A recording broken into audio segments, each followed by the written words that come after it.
What is an ERP, or tail, in a D&O insurance policy? An ERP is short for Extended Reporting Period, which is also known as tail coverage, and is commonly discussed around D&O, employment practice liability, professional liability, and other management and professional policies. In fact, it's common with all claims-made type policy forms. As a quick refresher, a claims-made policy form is unique from the more common occurrence policy form you may be familiar with.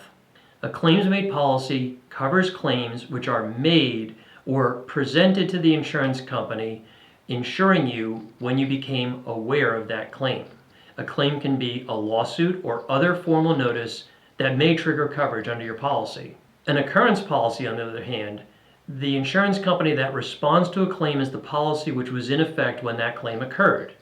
So, as an example, a slip and fall on an icy sidewalk that happened 2 Januaries ago is reported to the insurance company you had 2 Januaries ago at the time of that loss. Okay, with that out of the way, let's get to what an ERP is. In a claims-made policy, if you terminate coverage either due to a change in your operations, or you're selling your business, or you merge with another company, you won't have coverage for claims which may be reported after you terminate coverage. So what do? Inside every D&O, EPLI, or other claims-made policy is stated what the ERP, which is commonly called a tail, will cost you based on the duration of that tail, commonly 1, 2, or 3 years. But here's the important thing to understand. An extended reporting period only holds the window open to report claims which are based on an act or situation that happened prior to the termination of coverage. It does not cover claims arising from acts after the termination of that policy. As an example, if you terminated an employee 8 months before merging your firm with another company and canceled your EPLI policy, and after that cancellation you received a lawsuit for wrongful termination, and you purchased an ERP, you would have coverage for that claim. Now, to flip it around, let's say you terminated your EPLI coverage on June 1st and purchased an ERP. 3 months later, you receive a harassment suit which alleges that the harassment took place on June 15th.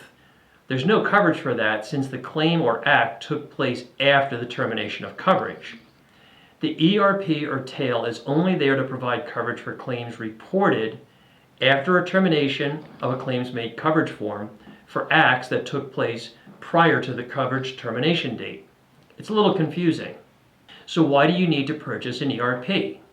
In the case of a merger, consolidation, or sale, the purchaser is going to require coverage for your prior acts that may not have yet become potential claims.